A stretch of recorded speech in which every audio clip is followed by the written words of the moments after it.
So, if you're newer to Pokemon cards and to competitive card gaming in general, it can be a bit difficult to gauge the strength of cards. Like, how do I figure out by looking at this card whether it's good or bad or whatever?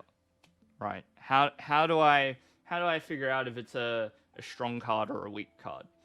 Well, something I'll often do with theme decks is I'll judge the strength of a card by dividing the damage by the energy cost required to do the attack. So that's why I say like Charizard from Vivid Voltage is very good, because it's hitting upwards of 300 damage for 2 energy.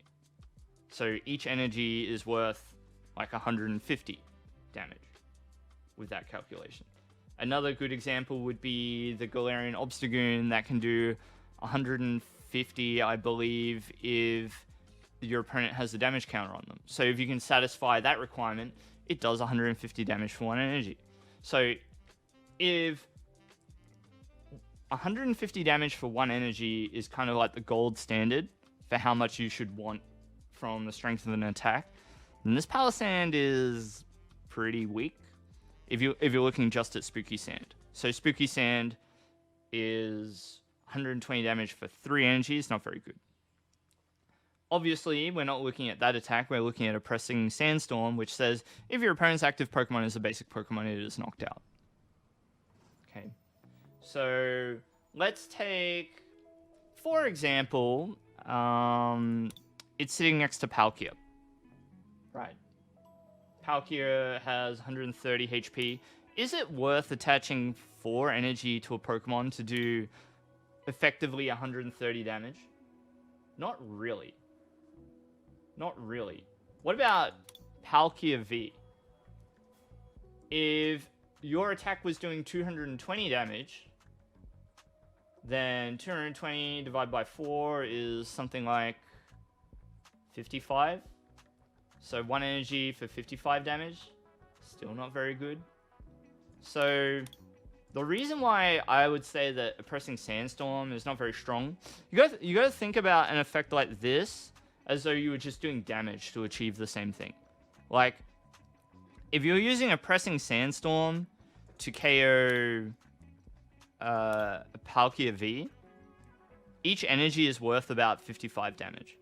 So not very good. Probably the S tier stage 2 Pokemon, like the Charizard and the Obstagoon that I mentioned, they do way more damage per energy compared to the value that you're getting out of a Pressing Sandstorm to attack this Palkia. And then if they evolve, the attack does nothing to it. So it has to be basic for it to get the KO. So, and then the value of this attack, a Pressing Sandstorm, becomes increasingly worse the lower the HP on the Pokemon. So let's say it's a 60 HP Pokemon that you're attacking with a Pressing Sandstorm. The value of each energy comes all the way down to like 15 damage. So each energy would be worth about 15 damage when you're attacking like a 60 HP Pokemon. That would be terrible. It wouldn't be very good. So, of course, you've got to weigh up the strength of this attack alongside what partners it has available to it in the format. A format ago, you might have had access to something like the Malamar from, I forget which set, but there's a Malamar that accelerates energy. It's probably a few sets old now. Malamar, it's a few years old. Show not owned. So if you had access to Psychic Recharge, what year is this? 2018? So, about 4 years old now. But if you had access to something like Psychic Recharge, you may reason that the attack is still good enough if you can get around the energy requirement. And it's the reason why abilities like Malamar's Psychic Recharge are so coveted when they do exist in the format.